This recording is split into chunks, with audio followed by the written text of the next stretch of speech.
La parole est à notre collègue Jean-Paul Fournier pour le groupe Les Républicains. Monsieur le Président, Mesdames et Messieurs les ministres, mes chers collègues, ma question s'adresse au ministre de l'Intérieur. Nous assistons en France à une recrudescence de vandalisme envers les lieux de culte.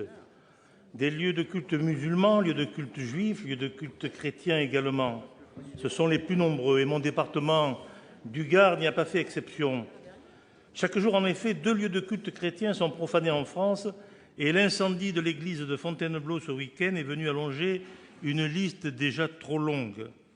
Comme beaucoup de Français, je m'inquiète de cette multiplication d'actes antichrétiens dont les statistiques émanant de vos propres services ne cachent plus l'ampleur. Si ces actes interpellent à ce point les Français, c'est qu'ils ne sont pas seulement des attaques inadmissibles contre les croyants, c'est aussi et surtout parce qu'ils sont des atteintes directes à notre culture, à notre héritage, cet héritage qui nous oblige tous, aujourd'hui, d'où que nous provenions, de quelques familles politiques que nous nous réclamions. Oui, ces actes ne sont pas des actes de vandalisme comme tant d'autres. Ils doivent être regardés comme une atteinte à la cohésion nationale, une offense à notre République en ce qu'ils touchent à ce qui fait notre identité. Il appelle donc des condamnations extrêmement fermes et des plus immédiates, des sanctions exemplaires, tant pour punir le préjudice patrimonial inestimable que causent ces auteurs criminels que pour rappeler à chacun que le respect et la protection des lieux de culte est un préalable indispensable pour garantir la laïcité de notre République. Je m'étonne ainsi d'une certaine discrétion qui est faite, parfois pour condamner sans attendre de tels actes.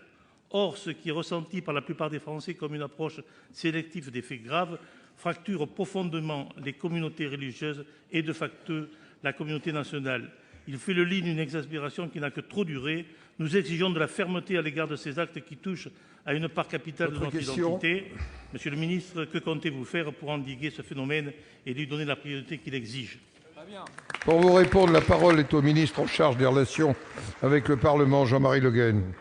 Merci, Monsieur le Président. Mesdames et Messieurs les députés, Monsieur le sénateur Jean-Paul Fournier, oui, les incendies dont on fait l'objet, notamment l'église Saint-Louis à Fontainebleau et l'église de Veneux-les-Sablons, ont constitué un véritable traumatisme, évidemment d'abord pour la communauté des croyants et des fidèles de cette région, mais plus largement chez nos compatriotes. Heureusement, il n'y a pas eu, à travers ces profanations, de blessures de personnes. Les services d'urgence sont intervenus très rapidement, mais il y a eu un patrimoine très important qui a été détruit ou peut-être même volé.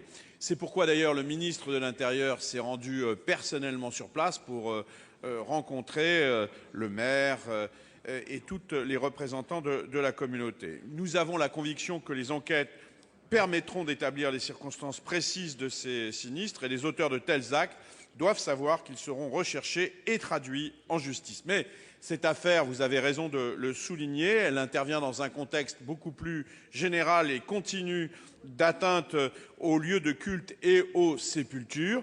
C'est ainsi que 524 églises ont subi une atteinte, un nombre en augmentation de 22% par rapport à la même période de l'année précédente. Et une majeure partie de ces atteintes sont d'origine crapuleuse. Néanmoins, la plus grande vigilance doit être de mise, de la même façon que 122 mosquées et 25 synagogues ont été attaquées d'une façon ou d'une autre dans notre pays. Nous avons en mémoire évidemment ce qui s'est passé à la mosquée d'Auch ou à celle d'Ajaccio et bien évidemment le cimetière juif de Sarre-Union.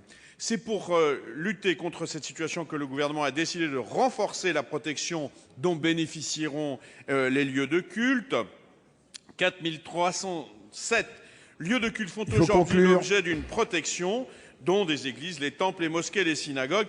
27 millions d'euros ont été mis en œuvre par le gouvernement pour améliorer la protection de ces sites. Vous avez raison de dire, monsieur le sénateur, que la laïcité, c'est aussi la défense, évidemment, de ces lieux de culte et nous devons être d'une vigilance totale et d'un engagement total sur ces sujets.